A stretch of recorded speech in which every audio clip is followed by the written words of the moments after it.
Hi everyone, great to see you all. For a second I was concerned that measurement might be viewed to be too important and not placed at the end of the day. I'm glad that my concerns were unfounded. We are, as we should be, rounding everything up. Can I also say what a great pleasure it is to speak after my friends from Origin, Barb and the IPA, especially because what I'm going to talk to you today nicely brings us to the end of that measurement cycle. So trying to understand more about how we can quantify the impact of TV on those business outcomes. Now, why that becomes probably worth introducing myself. I am from, as mentioned, EssenceMediaCom. I'm the head of campaign and marketing analytics. Nebulous though that title may be, that means my responsibility is the creation of marketing effectiveness data and the use of that information to answer our clients' business questions. Now, it goes without saying, and I think it's a universal truth in the industry, that we philosophically believe when planning campaigns that multiple touch points are more effective than fewer touch points. There's been loads of research that covers this. Walk recently did some interesting stuff stating this exact point. It's really great to see from Origin that when we are moving on to how we track how media is delivered, we are starting to devolve into that space. So not tracking things in isolation or individually, but understanding how people have been exposed to those multiple touch points, the incrementality of reach. However, when we get to measurement of business outcomes, we become again intensely myopic and we lose all understanding of that delicate intricacies, the cross combination of media channels, and we just focus on what was the singular impact of this campaign on my outcome. Now, there has been research in the past about trying to understand those synergistic income impacts and grouping together everything to understand how the sum of the parts can be greater than the individual. But that research is incredibly difficult and time-consuming, often requiring loads of complex MMM modeling and out of reach of many brands. So we've recently done a piece of research pulling data across a number of different Group M clients to try and build a framework by which we can understand the cross-media impact of different channels, but in a way that is far less time-consuming than building 10 MMM models. So, quick summary before I dive into the methodology of the data that we've collected. So we've looked across 14 different brands, pulling in their data across numerous digital channels, so looking at brand PPC, generic PPC, social, and then we've taken as much data as we can in terms of time series, ranging from 2 to 5 years. I believe it's about 28 years in total, and then we've analysed about £250 million worth of spend. But what do we do with that data? So I'm going to give you an example for a singular brand and a singular channel. Now, every digital channel generally has within it some kind of attributed outcome, whether that be a post-impression sale, a click, some designated income. Obviously, through the methodology that digital channel uses, which obviously tends to be the most optimistic. So we've taken that data. So we've looked at how much our different brands were spending in the channel, and then how much attributed income, as in by linear attribution rather than attribution model, was given to that. And we get a lovely relationship, kind of, you can see, starting to see diminishing returns, that as we spend more, we get more, in this case here, daily attributed revenue, but it starts to taper off towards the end. Then, for simplicity's sake, we've obviously looked at this through the lens of TV.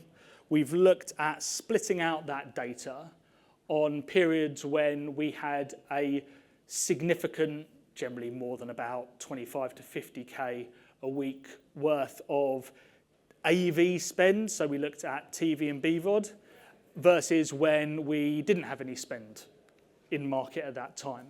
Then, taking these as two different data sets, we plot out a projected performance curve for in this case here, the performance of search when TV was live versus the performance of search when TV wasn't live. Let me get rid of the dots to make that a little bit clearer. Obviously, this is projected as it should be. There are loads of other things that explain the performance of TV, but on average, in this example here, we found that we were getting more attributed responses coming through paid search when TV was live versus when TV wasn't live.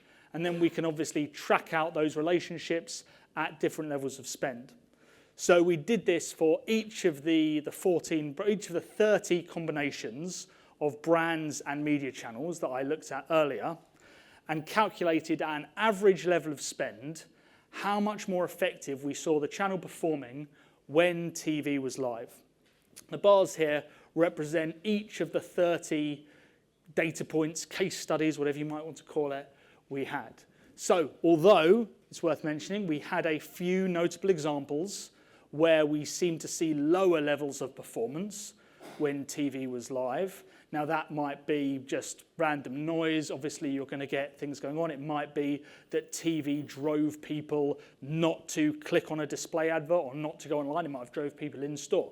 We don't know. It's worth saying of those 3 case studies, there was no common thread running through them. They weren't all on social. They weren't all search. They weren't all automotive brands. They were just 3 examples when we saw it. But for the vast majority, 21 out of the 30 examples that we looked at, we saw a significant, by significant I'm talking about above 5% improvement in linearly tracked performance when TV was live.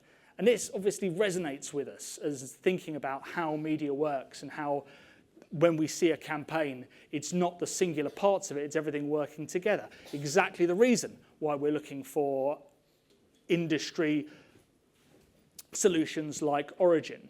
So, on average, taking all those into account, we saw that the digital lower funnel response channels saw a 13.7% improvement in performance when TV was live. And that becomes incredibly powerful, especially given here we're talking about connected TV, we're talking about digital TV, because that straight away tells us that we can't be looking at things in isolation. We need to be looking at our AV strategy in line with our digital strategy and pulling all of that thinking together to make sure that we are driving the largest possible impact that we can for the brands that we are advertising. It means that when TV's live, we potentially need to spend less in digital channels to get the same amount of linearly tracked responses that we would do previously. It means that if we suddenly were to take TV away from the plan, we were to take AV away from the plan, we're suddenly going to see all those lovely metrics that people love to see in their dashboards, and finance teams are potentially looking at what will my post-impression sales suddenly drop significantly without any reasoning behind it.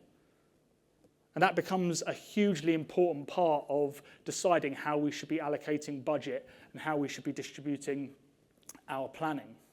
So we wanted to dig into this in a bit more detail, and we did this through 2 lenses. So the first, and what I think is potentially the most interesting, is if I move back a few slides, we can see here in this example, not only is the performance at the average when we're on TV more effective, but we also see that we face lower levels of diminishing return when flighted with TV than we do when not. So again, this makes an intuitive sense to us in terms of if we've got that brand building component, the longer term component, consumers are potentially less sensitive to a higher level of frequency in other channels when it's mixed as part of a broader whole. And we looked at that across the entire data set to see, did that 13.7% improvement differ at higher or lower levels of spend? And it did. So actually, when you're spending low levels in response channels, the amount of benefit you see through aligning your self-TV is less. But when you're spending a higher, that impact, that benefit compared to not being on TV starts to exponentially grow away from that baseline level of performance. And again, that becomes a really interesting question when we see a lot in the press, a lot in the industry narrative about the growth in social, the decline in TV. actually that's potentially a double negative impact if one is moving into the other, because we're not just decreasing the impact of our social channels, but we're making it even less impactful at higher levels of spend. So if we pull budget out of TV and move it into social, then we're moving further up the diminishing return curve, and we're flattening the diminishing return curve even further. So it's two really powerful impacts occurring at the same time. We also, if you remember at the chart at the very beginning when I talked about what we included in this, wanted to see whether there was any difference in the impact that AV has on different channels. And yes, there was a small difference. So in terms of search, actually brand search and generic search, the impact was statistically not different from each other. So search appears to be relatively standard uplift, whereas there seemed to be a slightly higher uplift on social. So again, in a world where budgets are moving further into social, the role, the supporting role, the synergistic role of TV becomes even more important. Now, it's easy for me to stand here and say I've taken 30 case studies and this is the result. But what I wanted to get across to you is the transparency of the approach that we've taken. We've not built a 3-month MMM model to get to this answer. We've not created a really complex clean room and built a load of attribution analysis, probabilistic studies to get to this. We've built a really simple methodology based on readily available data. So don't take our word for this result. Ask your own brands or the brands that you work with to pull this data together and calculate these results for themselves. Move it on to the next level. We talked about uses of origin data. This methodology is a fantastic use of how we might have origin data. Start to match back that, not just the overall amount we're spending on TV, but the cross-channel reach with search, with social, against that performance to see whether we see high levels of performance or low levels of performance, where those two are aligned. We know as media planners, as media practitioners, that multiplicative impact of media is clear. So let's get out there and prove it. Thanks very much.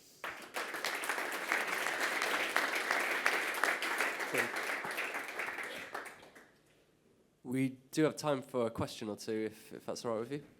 Absolutely.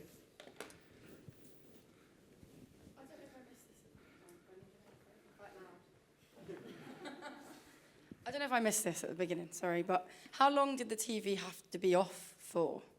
So this was very much looking at week-in-week analysis. So it was literally like in that period, so it was a 0-1 almost variable. It was either TV was on air or TV was off air. You're absolutely right. In general, we know from econometrics that there would be a carryover impact from TV. But for this analysis, again, we've just tried to keep it really simple and be either it was on or it was off. Thank you. Have we got any more questions at all?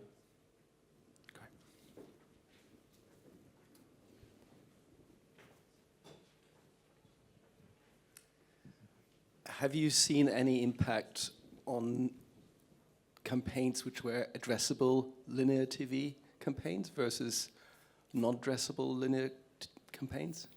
It's a really good question. I think it'd be kind of this is definitely the beginning of this school of analysis for us, and it will be that level of granularity that will be the next kind of step. At the minute, as I say, it's been looking just at TV as a whole, but I do think it's, again, kind of like I talked about, wanting to build in origin data. I think that idea of the different sorts of TV, that different mix, do we see that it's connected TV, BVOD within the AV space that is even better accelerating it? But we wanted to get the top line view first. That's fantastic. Please put your hands together for George.